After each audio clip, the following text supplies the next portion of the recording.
2020년 4.15 부정선거 이후에 함께하는 동지십니다. 김문희 대표님 말씀해 주십시오. 네. 제가 첫 집회가 나온 게 2020년 5월 5일 이 자리입니다. 거기서 천창용 선생님도 만났고 뭐 이봉규 선생님도 만났고 그때 민경우 의원님도 나오셨는데 제가 이제 서울에서 아이 둘을 키운 학부모예요. 학부모다 보니까 제가 이제 얼굴이 공개적으로 드러나는 거를 좀 꺼려해서 이렇게 큰 무대에 누가 연사 좀 해달라 그러면 이런저런 핑계로 제가 다 고사를 하고 있어요. 그런 상황에도 제가 작년에 이재명 정부가 들어서자마자 압수수색을 받았어요. 여기 계신 분 중에 저 알고 계신 분 있으실까요? 혹시 손 들어보세요. 자, 합쳐도 10명 될까 말까요? 그죠? 전 되게 유명하지 않은 조용한 사람인데 이런 사람도 압수수색을 받았고 심지어 민주당에서 나 하나 잡겠다고 특별법도 발의했고 국회에서 의원님들이 무슨 위원회를 만들어갖고 기자회견도 하고 난리였더라고요. 그런데 제가 여기를 나오려고 지금 사실 조심을 하는데도 불구하고 제가 나올 수밖에 없었는 게 여러분들이 조금 사실과 다른 내용으로 알고 있어서 그 점을 제가 정정해드리고자 여기 나왔습니다. 저는 2020년도 부정선거에 이제 관심을 갖게 되면서 투표, 개표, 감시단을 계속 들어갔어요. 그리고 제가 처음 개표 감시단을 들어간 게 오세훈 시장 보궐선거였어요. 보궐선거였는데 그때 당시에 이제 박영선 후보하고 선거를 치렀는데 저는 이제 사는 지역구가 강남구다 보니까 거기 세택 개표소를 들어갔어요. 세택 개표소를 들어갔는데 여러분 놀랍게도 이 전자개표기가 표를 도둑질하는 걸 제가 직접 목격을 했어요.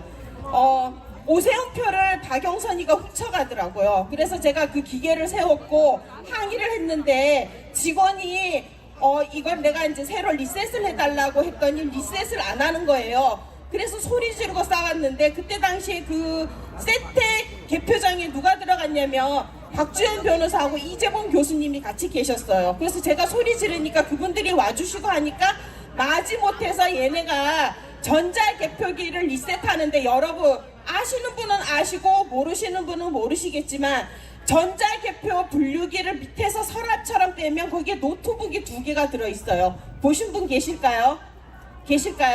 그 노트북 보신 분 계실까요? 아마 여러분들 부정선거 때문에 나와서 외치시는 분들도 전자개표기라고 하는 그 기계 밑에 노트북이 2개 들어가 있는 거 모르실 거예요. 거기서 노트북을 서랍을 빼니 노트북이 2개 있는데 그 중에서 하나 화면을 오른쪽 걸 열더니 프로그램이 1, 2, 3, 4, 5, 6, 7, 8이 있었어요. 그런데 7번 프로그램을 3번 프로그램으로 리셋을 하더라고요. 네, 했어요. 그리고 또 제가 또 카메라를 들고 또 이제 개표 감시를 하러 돌아다니는데 저쪽 끝에 있는 기계에서 제가 또 도둑질하는 걸 또 잡았어요. 또 잡아서 제가 또 리셋을 요구했더니 이 작자들이 또 잘 안 해줘요. 그래서 내가 저기서도 했다고 항의를 하니 마지못해서 여기서도 리셋을 해주는데 거기도 똑같이 서랍을 여서 프로그램을 여는데 거기도 7번 프로그램에서 3번으로 옮기더라고요. 너무 이상하지 않으세요, 여러분? 그러면 프로그램마다 기능이 따로 정해져 있다는 거예요. 그렇지 않겠어요? 7번 프로그램은 도둑질을 하는 프로그램, 3번은 정상적인 프로그램. 그러면은 1번, 2번, 4번, 5번, 6번 어떤 프로그램이었을까 너무 궁금하지 않으십니까? 자, 그런데 저희가 개표 감시를 할 때 얘네들이 처음에는 개표장에 뭐가 들어오냐? 사전 투표함이 들어옵니다. 그래서 줄을 세워요. 동별로 줄을 세우고 그 다음에 당일 투표함이 들어옵니다. 또 그 뒤로 줄을 세워요. 그리고 이걸 하나 둘 들어가서 개표를 하는데 그 중심에 어디서 듣도 보도 못한 이상한 까만 가방이 수십 개가 쌓여요.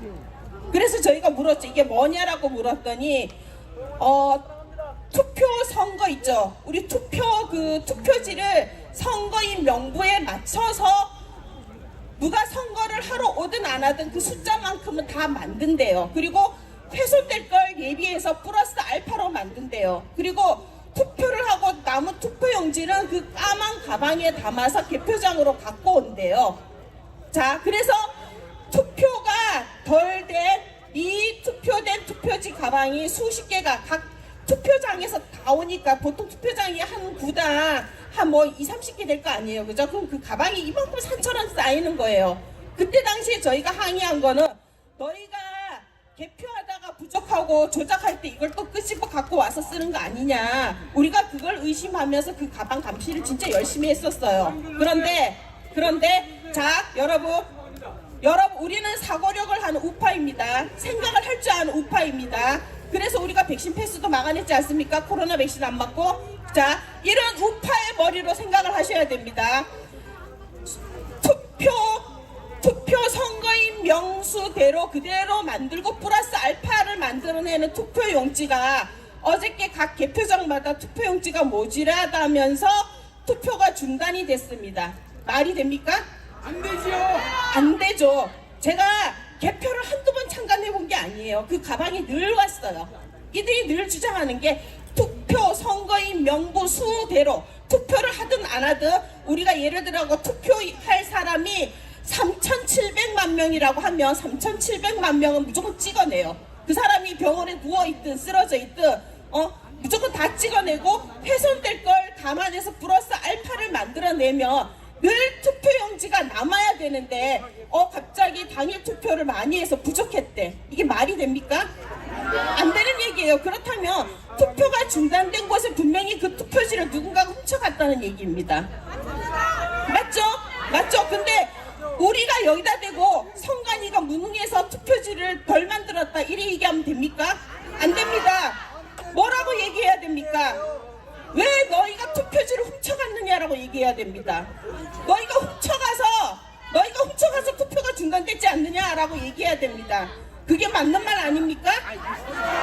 말을 정확하게 하려면 우리가 정확한 지식을 아셔야 됩니다. 이제까지 이들은 항상 사람 투표 숫자대로 투표지를 만들어냈습니다. 하늘이 도와서 진짜 기적이 일어나서 전 국민이 100%다 투표를 해도 투표지는 남아야 됩니다. 그렇지 않습니까? 왜? 플러스 알파로 만드니까. 그런데 항상 100%는 못합니다. 이런저런 사유로. 그렇죠? 그러면 늘 이들이 가방에 싸들고 오는 그만큼 양의 투표지가 남아야 되고 어제 같은 경우 많은 사람이 투표를 했대도 그 무게만 줄었을 뿐인 거지 부족한 현상이 나오면 안 되는 겁니다. 안 되는 겁니다. 왜? 이제까지 우리가 이런 식으로 투표를 해서 단 한 번도 투표 인수보다 적게 만든 적이 없었기 때문입니다. 자, 송파, 강남, 관악 몇 군데 이제 지자체에서 투표지가 특히 우파 지역이 우세 지역에서 모질했다고 이들이 주장을 했습니다. 모질했을까요? 아닙니다. 도둑질을 해간 겁니다. 자, 우리가 최근에 모 정당의 시장 후보라고 2차 강력 폭행범이 나왔죠. 그 사람 그냥 시장 후보라고 부르면 안 됩니다. 미스터 칸쿤 정도로 불러서 될 작자가 아닙니다. 그 작자는 2차 강력 폭행범입니다. 여러분 여기서 2차가 뭔지 아시죠, 여러분? 2차가 뭔지 아시죠? 여정업원한테 우리 섹스하러 가자. 내가 너 돈 줄게 섹스하러 가자 하는 게 바로 2차입니다. 그렇지 않습니까? 성매매범이란 얘기입니다. 성매매범. 지랑 성매매 안 해준다고 그 옆 테이블에 말리는 누구를 두드려 패고 경찰을 두드려 팼다는 인간입니다. 그런 자를 누가 뽑겠습니까? 제가 어저께 저희 남편하고 투표장에 갔습니다. 제가 늘 당일 투표를 하는데 역대 투표장에 갔던 사례보다 상당히 많은 사람들이 투표하러 나왔습니다. 저희 투표장에서 당일 투표 줄 서는 거 제가 본 적이 없거든요. 어제 줄을 섰습니다. 그럴 정도로 많이 나왔습니다. 그리고 제가 올라가면서 동네 주민을 만났습니다. 하는 말이 자기가 이번에 나라가 어떻게 될 것 같아서 꼭 오세훈을 시장 만들어야겠다고 찍으러 간다고 다 나오셨어요. 그리고 찍고 나오면서 제가 저희 아이 학부모를 만났어요. 근데 저희 학부모가 안타깝게도 늘 일찍이었어요. 일찍이었는데 어제 그 학부모가 제 손을 잡으면서 저희 작은 아이 이름이 현지예요. 그 현지는 아니에요. 예, 그 현지는 아니에요. 근데 저희 아이 친구 중에 똑같은 김현지가 있긴 있어요. 그런데 그 학부모가 제 손을 잡으면서 현지 엄마 나 이번에 2번 찍어요 라고 얘기를 해요. 근데 내가 어떻게 2번으로 맘먹었어? 그랬더니 나라가 망할 것 같아요. 그 엄마조차도 그랬어요. 그리고 제가 그런 학부모를 2명을 더 만났어요. 근데 그 중에 한 명이 또 원래는 일찍이었던 분이에요. 그럼 총 3명 만난 사람 중에서 2명이 일찍이었던 사람조차도 오세훈을 찍을 정도로 지금 보수가 압도적인데 어디 함부로 2차 성강요범이 폭행범이 40몇 프로가 나온다는 게 말이 됩니까? 절대 있을 수가 없는 일입니다. 우리가 지금 아슬아슬하게 오세훈이가 당선되든 안 되든 이거는 무조건 재투표를 가야 됩니다. 가야 되고 여러분 선관위는 우리 선거를 맡길 수 없는 범죄 집단입니다. 얘네들을 선관위라고 생각하지 마시고 얘네한테 또다시 선거를 맡길 생각을 우리가 하지 말아야 됩니다. 우리 국민 손으로 우리가 투표하고 개표할 수 있는 거를 여러분들이 꿈을 꾸셔야 됩니다. 이적자들은 범죄 집단입니다. 이들은 3,000명 중에서 1,200명이 부정채용된 자입니다. 그리고 878명이 부정채용에 가담된 범죄자들입니다. 3,000명 중에 2,000명이 범죄자라는 것은 범죄 집단이라는 얘기입니다. 이런 범죄 집단한테 어떻게 내 선거를 무결한 내 투표를 맡길 수가 있습니까? 안 됩니다. 안 됩니다. 이적자들은 우리가 재선거를 하더라도 무조건 감옥에 보내고 그죠? 수사를 받게 하고 우리가 새로운 시스템으로 선거를 해야 됩니다. 거기에 대해서 여러분들이 동의를 해주셔야 됩니다. 동의하십니까? 동의하십니까? 동의를 해주셔야 됩니다. 그리고 여기 계신 경찰분들 제가 동료하시라고 마지막으로 제가 문재인 때 폭정을 얘기하겠습니다. 여러분 이재명이가 말했습니다. 정치에 무관심하면 가장 추악한 사람이 그죠? 지도자가 정치인이 될 거라고 누가 말했습니까? 정가사범, 잡범의 이름으로 얘기했습니다. 우리가 정치적인 무관심 때문에 이재명이 대통령 된 꼴을 우리가 봤지 않습니까? 그죠? 가장 추악하고 더러운 자가 대통령이 된 걸 봤지 않습니까? 이재명의 정가 4개는 개인 비리 잡범입니다. 세상에 그런 잡범이 어디 있습니까? 요즘에는 학생들, 고등학생들 학폭만 있어도 대학 원서도 안 받아줍니다. 아파트 동대표도 정가가 있으면 동대표 원서도 안 받아줍니다. 자라나는 청소년에게는 새 삶을 살 수 있는 기회를 안 주는 대한민국에서 정가 사범은 대통령이 되는 기회를 준다는 게 말이 됩니까? 안 됩니다. 자, 선거법 개정해야 됩니까? 안 해야 됩니까? 그 어떤 정가든 정가가 있는 자는 대통령 후보에 못 나오는 우리가 개혁을 해야 됩니다. 자, 문재인 정부 때 어떤 일이 있었느냐? 자, 문재인도 부정선거로 당선된 자 맞습니까? 아닙니까? 맞습니다. 맞습니다. 그 다 가짜 투표지를 봤다면 아니라고 말 못할 겁니다. 자, 문재인이가 대통령이 되니까 뭘 했느냐? 사기방역을 했습니다.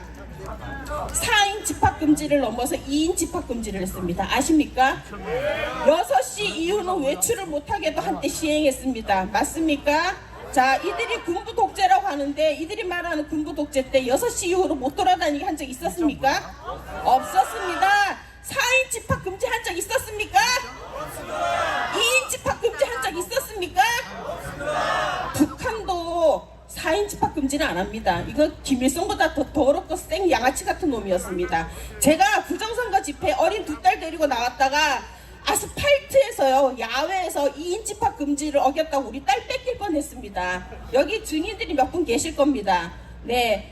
그래서 그거를 그 당시 옆에 계신 모 변호사님께서 항의해서 지켜주셨고 우리 애국자 어르신들께서 소리를 지르고 난리 펴서 제 다행히 아이 안 뺏겼습니다. 경찰분들 안 믿기시죠? 안 믿기시죠? 그게 문재인 정부 때 일어난 일입니다. 자, 코로나가 위험했습니까? 안 위험했습니다. 증상이 없다고 약도 안 줬습니다. 무증상. 들어봤습니까? 세상에 이런 병? 아무것도 아닌 걸로 우리를 격리시키고 겁을 줬습니다. 그러면서 자, 의료진 1차, 그 다음에 공무원들 2차로 이 백신을 강제로 맞췄습니다. 백신 패스를 시행하면서 우리가 백신을 안 맞으면은 카페에 가서 주문도 못했습니다. 저희 신랑 백신을 안 맞았더니 편의점에서도 컵라면조차도 못 먹고 그걸 들고 나가라 그래서 추운 겨울에 길거리에서 먹었습니다. 컵라면을. 저희 신랑 집에 와서 저한테 신경질 얼마나 내는 줄 아세요? 너 때문에 백신을 못 맞아서 내가 라면도 못 먹는다고. 그런데 그런 남편이 지금 저한테 고마워합니다. 자, 경찰 여러분, 여러분들이 선관위를 수사하지 않으면 이재명 독재, 자, 그 다음 팬데믹 때 여러분 어떻게 되는지 아십니까? 임상실험에 대해서 여러분들이 또다시 강제접종의 대상이 됩니다. 인과응보입니다. 인과응보. 여러분들이 그런 이재명이가 말한 더럽고 추악한 지도자 때문에 여러분이 피해를 보지 않으려면 선관위 체포해야 됩니까? 안 됩니까? 체포하라! 여러분들이 선관위를 체포해야 여러분과 여러분 가족을 지킬 수 수 있습니다. 자, 백신 패스 때 유럽, 파리나 미국에서는 백신 패스 반대 집회 경찰들이 쏟아져 나왔습니다. 그랬더니 제대로 시행을 했을까요? 못하고 백신 패스가 취소가 됐습니다. 그런데 우리나라는 어땠느냐? 시민들이 백신 패스 반대 집회 나올 때 경찰이 오히려 시민을 탄압했습니다. 자, 집회조차도 가두리를 쳐놓고 처음에 10인 집합금지를 했습니다. 문재인이가 집회를. 여러분 기억하십니까? 그 다음에 50명으로 늘려줬습니다. 인심 쓴 듯이. 심지어 이거 있잖아요. 가두리 안에 들어오는 사람은 백신 패스가 있어야 들어갔습니다. 미치고 환장할 노릇 아닙니까? 공기에는 오픈되어 있는데 이 가두리 하나 갖고 여기는 백신 패스가 있는 사람, 여기는 없는 사람 집회를 하라고 합니다. 그게 방역이라고 합니다. 과학적인 방역 맞습니까? 아닙니다. 정부가 가짜뉴스 타령하는데 누가 가짜뉴스를 제일 많이 내보냈습니까? 문재인하고 정은경입니다. 지금은 이재명이고 온갖 거짓말을 언론을 통해서 끊임없이 쏟아냅니다. 자, 이번에 와서 밝혀졌습니다. 우리 뭐 맞았습니까? 썩은 곰팡이 백신 맞았습니다. 그럴 때 정은경이가 뭐라 그랬습니까? 안전하다. 정부를 믿고 맞아라. 문재인이가 뭐라 그랬습니까? 책임지겠다. 책임졌습니까? 안 졌습니다. 여러분, 추악한 자한테 외면하면 여러분과 여러분의 가족이 피해를 입습니다. 여러분 가족 중에서 그 백신 맞고 건강 잃은 분들 많으시죠? 인과응보입니다. 우리와 같이 백신 패스 반대 집회에 나오셨어야 될 경찰들이 오히려 우리를 탄압한 그 대가를 치르는 겁니다. 자, 이제 또다시 이재명의 독재가 되면 여러분 그보다 더 심각한, 여러분 상상도 못할, 문재인이가 우리한테 선사한다고 했던 그런 나라보다 더 심각한 나라를 여러분은 겪게 될 것입니다. 여러분, 그런 세상에서 살 자신 있습니까? 없습니다. 경찰분들 저항하셔야 됩니다. 그 저항이 바로 선관위를 수사하는 겁니다. 체포하는 겁니다. 그리고 여러분 불의에 저항하셔야 됩니다. 우리의 권리는 무한하고 우리의 자유는 항상 무한하고 우리의 자유는 우리 자손 대대로 영원히 무한하게 이어져야 됩니다. 감사합니다. 감사합니다. 자, 이 김문희 대표님은 부정선거, 사기 백신 많은 부분들에 관심을 갖고 벌써 6년, 7년을 함께하는 동지십니다. 수고하셨습니다. 자, 여러분 모두